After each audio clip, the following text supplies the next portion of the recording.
world flooded with images, we rarely stop to ask, who is the person behind them? This is Artistry Pulse, a conversation with artists shaping Luxembourg's creative landscape. Not about their portfolios, but about their identity, their creative process, their doubts, and the conversations that keep them awake at night. Today, we step into the mind of a unique photographer, Alena Massen from Massen Photography, and explore what remains so very human behind the lens. Thank you for being here. Thank you too. That was a very beautiful introduction. I'm ready for conversation. Thank you. It's really a pleasure to have you here today. And I want to start with something rather on the surface, because people usually see your work before they meet you.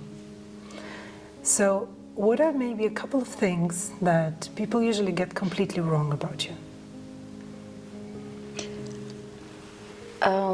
So we talk about in the term of photography, right?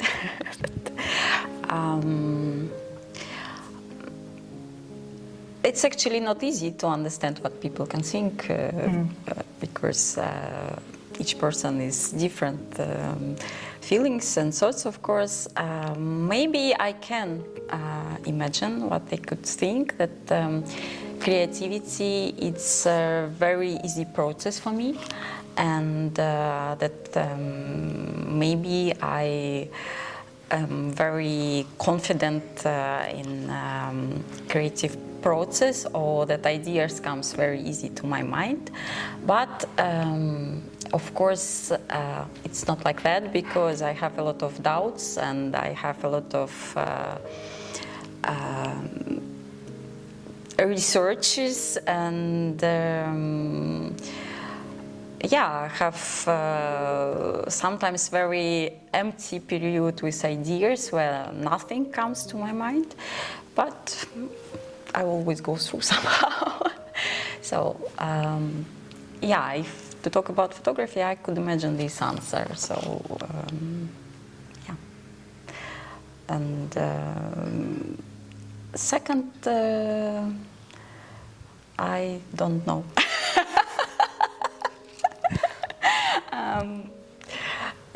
This would be nice to actually for me to know as well. Maybe I would ask something like that in my Instagram or somewhere else, because this is curious for me as well. And before we also further talk about photography, who are you when you're not holding a camera? Oh, who am I? This is a big question, actually. I can talk about this very long, but I think that I'm a person with my values, with my goals, dreams, that have, of course, again, my questions for which I look for answers. And I'm very protective to people who I love, and I'm protective for what I love. And I think I could say that I'm a researcher in some ways, because I always look for answers. I always try to understand better human nature. So I'm very curious in human nature, I would say. Yeah, so I have, as each person, different levels of personalities that shape me. Of course, motherhood, of course, family, and photography is a way to show my vision. Yeah. Thank you for sharing. And do you see that version of yourself in your photographs, in your work? Oh, yes, of course. I think partly each artist and photographer in this case, we express our own personalities through what we create. And for example, values that are very important for me. They also have their reflection in my photography. So, for example, like I always was interested to understand my nature as a woman, my femininity side. So, and if before photography I like to draw, and I painted a lot of women from a bit more fantasy style, but it doesn't matter. So I really wanted to understand better the nature of woman, and I think that photography still gives me this possibility, and even in a better way somehow, I would say.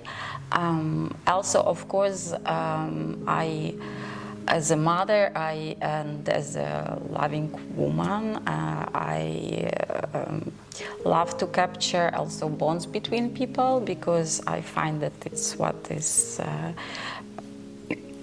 maybe important, one of the most important part of our lives, maybe even the most important. So, and I think that these values, they reflect in my photography and how I approach. So, yeah, because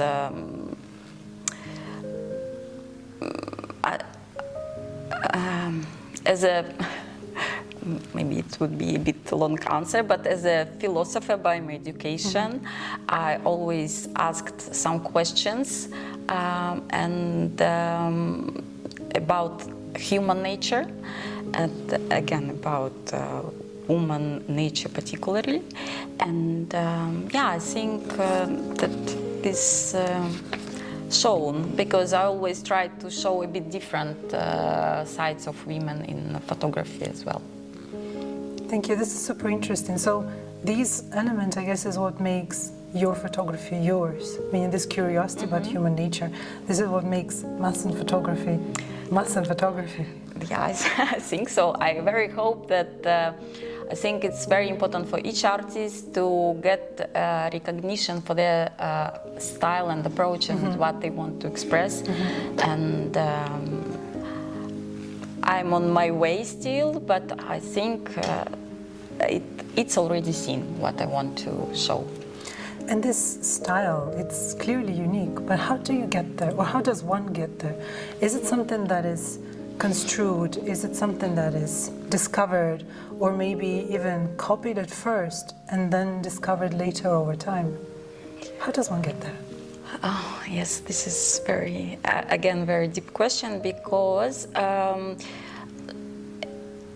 it's really not like one answer. I think it's a mix of everything, because the style comes, if I talk about me, of course, it comes from some cultural background that is quite influenced on me. So all the maybe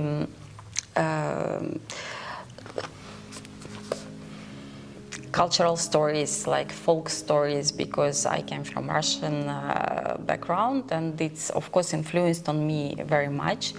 And also my educational part, where I studied psychology, philosophy, and internationally culture. And I think all this kind of background, it's influenced me not like straight way, not like I'm looking for straight answers there. It just like give me sometimes some sparks, what I would like to create, what I would like to show. And so it's partly mythologies, partly archetypical stuff from psychology. It's and of course what I see, what I love to watch, because I have some favorite photographers and art that I looked much long before I started my own photography, and their style influenced on me, because it's what I aesthetically loved and still love. And yeah, I suppose that's how my style came where it is. I always loved, so it has some artistic influence a lot also, of course, I was influenced a lot by Renaissance style, because I always just liked it, this color gradients and everything. But I think it's anyway always changing a little bit, always developing, because I think I always look for something new in this. Do you think style is something that can be taught? I think yes. I think yes. I think each person, when really want to find the way to express, because at the end, a style it's a mix of your aesthetical vision and how you get there. And if you really want to do what you love to do, because partly style it's reflection of who you are. So, and if you really find the answer, what you would like to show and who you are, you put it in this. And maybe it will be not, I don't want to say, how better to express. I think you can be still, everybody can paint a Renaissance style, for example, yes, or avant-garde style, so, but it still will be recognized as yours. So I think, yeah, people, if they really intend to find the answer, they will do it. If they don't want to make it, I don't know, just for money, for example, or, but they really want to put themselves, yes. I think yes. Now we talked about evolution, we talked about influence, and if there is any photographer in the world you could collaborate with, let's say a photographer that worked in the industry in the last 50 years, a photographer that influenced the industry, inspired you, who would that be and why? Actually exist a lot of really great photographers, those who I would be happy to be on one set, just to see the style, how they organize the work, how they approach the team, and of course the person in front of them. And maybe even not only on set, but how they get to some kind of ideas as well. That's always is very interesting. The creative process. Yes, the creative process itself, because of course it can be very complex how they come there. And I would say that I have several photographers that I really admire, and for me they are like somebody for who I look for. One of them that really influenced on my style, I would say, it's Annie Leibovitz. That her style of photography is something that I really love, especially not recent, maybe a little bit before. Also Paolo Reversi, that really had this mysterious type of photos, what always, how to say, but always catch me, because I really like this metaphysical type of photography. Same, but not the same, but I would say from the mood, it's Sarah Moon. She also created photos that look like art with some type of feeling between the worlds, and something very, how would I say, that you try but you can't catch this feeling of the women on her pictures. And I like also Елизавета Поrodina, who very modern, and she also has this surrealistic style of photography. I actually like when really this type of photos that gives a little bit feeling between. So it's something that capture my attention a lot, and but not only this, because I also like, of course, Peter Lindbergh, who how he could show women how they are, and it's more real type of photography that also for me is very interesting. And maybe I would say, maybe for me would be really interesting to work with him. Unfortunately, he's not here anymore, but I really think that he could talk to models the way where they didn't afraid to be themselves, and that's what made him one of the best photographers in industry. He was more like fashion, but it was this fashion with soul that I really admire. So yes, I would go to him, I would go to Leibowitz, just give me a chance. Great choice, thank you. Thank you. So there's also the evolution of style, right? And what are the big changes that you have seen in your style in the last few years? Well, you've just mentioned that you're now shooting men. That was not really the case before. There was a challenge with a different energy. And has there been some other elements that you've introduced in your photography or in the style or in the way you do things? Good question. I think that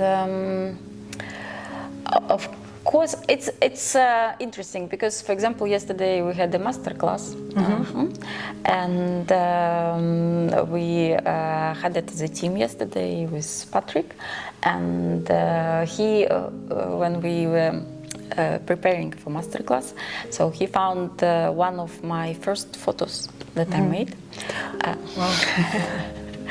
Yes, and it was very interesting for me to see. I was so surprised when I saw, because I really don't remember too much how I shot it at the beginning, and I was slightly shocked. Well, now you got me really curious. Can we also see it? Unfortunately, not with me, but I was really, it's interesting how you don't sometimes see your own evolution, because at some point you start to think that you always made it good. And because at the beginning I also thought it's good, so, and it's so strange sometimes, because I think, oh my God, how could I find it good? Because in this case evolution was more maybe what is strange in this situation, that I always had some kind of aesthetical level, my own, that I always liked the same pictures that I like now. Maybe I come some new stuff to my mind, but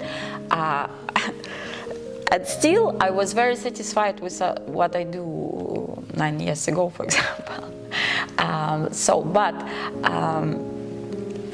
Evolution is really very good measuring when you see from what you start and where you are now. And it's really, from this point, I can see and say that, yeah, I get some not so bad progress. So, yeah.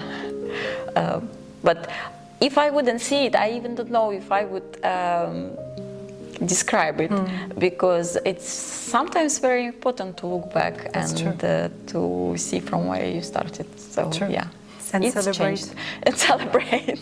Celebrate every step that led you to where you are. Sometimes you don't realize how big of a journey you've done. Yes, it's because true.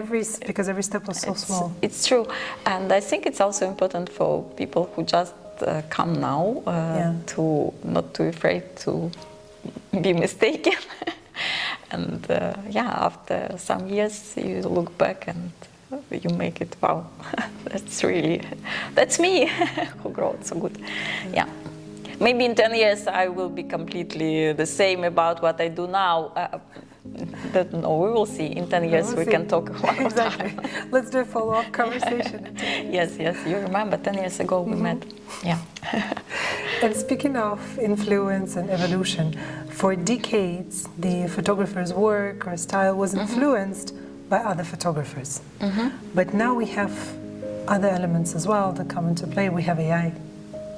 Yes. And in the world of AI, where you can generate an image within seconds, what is in it for us, as in for humans? Or if anybody would give the answer where it goes, of course, it's a lot of fear now about this stuff. I would say like that of course for creative photographers now, especially I would say some struggle not only with other photographers but with AI, because visual noise is very high now. So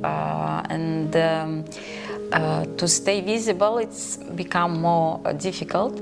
Also because public is tired from the high quantity of visuals, and you see also on Instagram that it's not only algorithm problems now, but it's also because people just tired from the quantity of good pictures that are there. So for photographers and artists who paint, it starts to become not so easy to be seen there. But I would say like that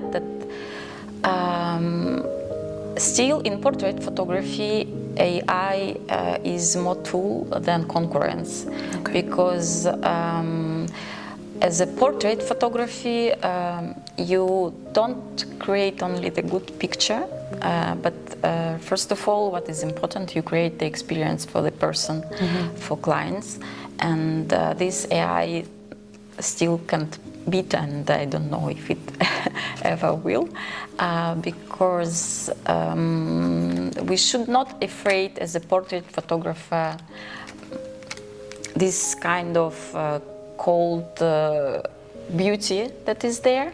We can enjoy it. I would say I even by myself can take sometimes some visual ideas for that, but it never would replace the experience and emotions that a real person can put in it. And of course, each of us, especially clients who come in my studio, they look for some kind of connection to photographer, and to AI you can connect maybe in some chats, but not in term of creating really good photo that means something for you, that it's really connected to who you are, I would say. And it's very interesting you mentioned cold beauty. I really like the way you phrased that. Yeah. And so if you consider the AI images more the cold beauty side, do you think that this authenticity, this human experience of photography would become more valuable actually with the prevalence of AI? Yes, I think so. I would say it's also not only AI, because AI, of course, create very high-level product now from visual point of view. And still you see, first of all, a lot of people recognize directly that it's AI created. Maybe with time it will become harder and harder, that's for sure. But I would say like that also a lot of photos that you see on Instagram, it also has not only a term called beauty, but when you photograph a person in front of you, just like without personality. I would say, like you would photograph beautiful flowers, or you would photograph some subject that doesn't have some emotions behind. So, and it was, for me, separate good photography from, I would say, passport photos. When behind photos, it can be very good made, and still it's like don't catch you. Right. So, and with AI photos, it's the same. You can have a lot of, but after some period, you just have enough. It's like you can't always eat in your mental way something that doesn't have some emotions behind it. So, Right. yeah, but I still think it's can create amazing stuff from point only visual, but as human we always recognize a little bit that it just another beautiful picture. So from what I hear from you, I think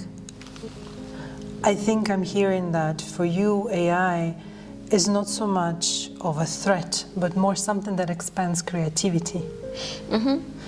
And the question is also what you raised is that, well, it's going to evolve, and maybe at some point we will not be able to see the difference between a real photograph of real taken with a camera versus an AI-generated image. And if at some point we get to that level of AI image generation where you can't tell the difference, what would be the difference? Would it matter for the people that actually come to take the photos? Yes, absolutely. That's why, again, I would say that I see the threat in AI for people who make maybe some stuff that is not connected to people, like when they photograph food or when they photograph. I think they have a little bit more troubles nowadays because AI can create now really great stuff that it's very difficult to understand if it's real or not. But again, everything what is connected to portraits, I don't see the threat. I would say, like, of course, for example, if for some big firms doesn't matter for some type of cloths, for example, that they just really don't care who is model for their clothes. They just create some catalog photos that, yes. So in this case, of course, also it takes some part from photographers who before made this type of sessions. But again, I can talk to myself because about myself. I mean, because I work with real people, and I think for real people, experience what matters the most. Not only the result, the process, it's what is important as well. And because through photography, you want not only to create a good photo, but you really want that person in front of the camera express some something that they want to be captured. Like it's not easy times, I would say, a lot of stress. Okay, times maybe never was too easy, but here they can come and really to listen themselves a bit, because in real world we're always busy with some with work, with family, with a lot of tasks to do. But here it's really a place where people can come and really understand how they want to see themselves, how they want to be seen maybe, and together with me as photographer, we can come to some conclusion for the session. And I think this experience, what AI can take, because it can help even, I would say, maybe even for preparation a little bit. Like now you can, with AI, you even can analyze your own style, what can be very helpful for the person. But still AI can capture in this style in the best way, I would say. So I think it's really as an instrument. Of course, post-production become much more easier with AI because it's a part of the process. We anyway, especially in my type of photography, I try to create photos that are worth to be hanged on the wall, and I think it's some certain way of retouching also, and AI is very helpful in this. And sometimes I think it's again, as I said, it's not so bad.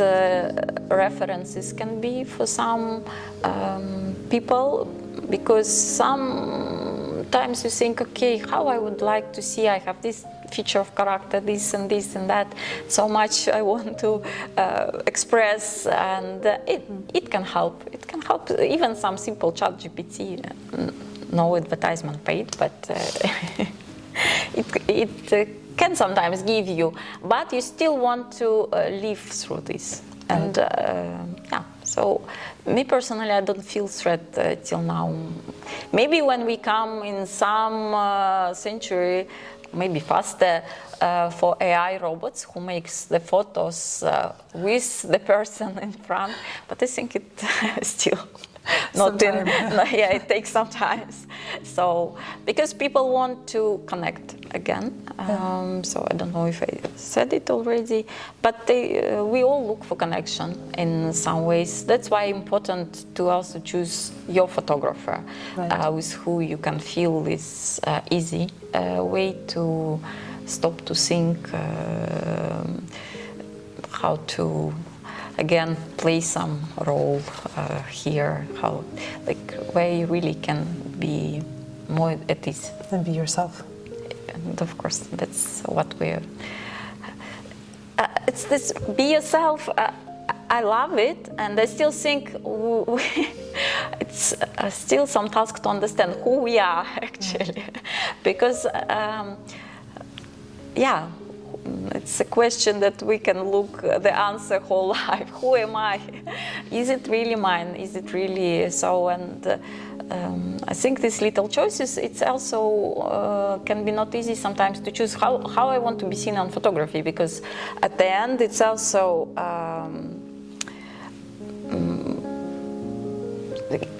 different periods can bring you different moods that you want to express. And this is very important to understand what right now I'm looking in. Do I want to feel myself like a mother and children? Then you choose one type of photography.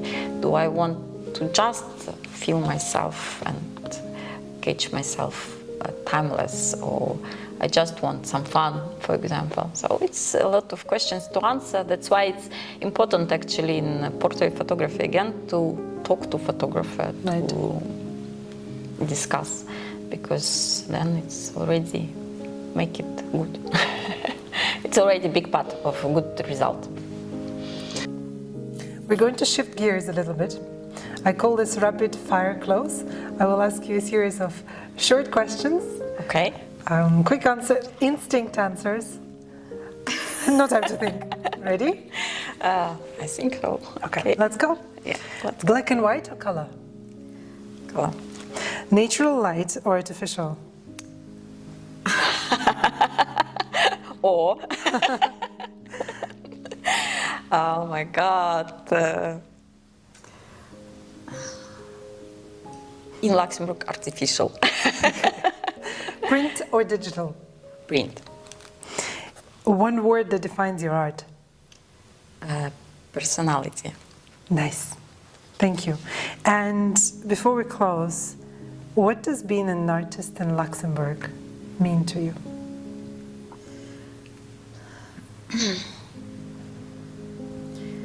I would say that Luxembourg is a really specific place because it's very small and still very multicultural.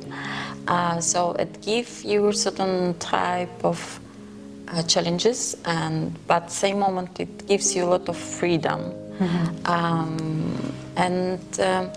I think because it's so small, your own way and voice, I would say, your artistic voice is what is really important to be seen as an artist, because concurrence is, of course, is also very high, but to be true to yourself and to have your own vision, your voice, your style and reputation, I would say, it's what really important. Because I think also Luxembourg, it's quite conservative on some level, and they come for reputation as well, and some kind of stability and trust, it's very important here. So I think if you have your voice and true to this voice, it will bring you some success. Maybe not always very fast, but it's short answer in long way. I think this multicultural living here, it gives you also some possibilities, because and same moment challenges, because from one side a lot of different cultural groups, they also have different vision for photography, for art, yes, and you can find your people, and so I think but it can make you feel sometimes, especially at the beginning, maybe that you want to approach very different kind of groups, people. So, but I think it's really important that you find your way, and I talk about myself as well, and you stay on this way, and people come. So, yeah, small market, but I still find it gives you possibilities. That's great. Thank you so much. Thank you. Thank you for your time. Thank you. It was really a great pleasure having you. Thanks for sharing. Thank you.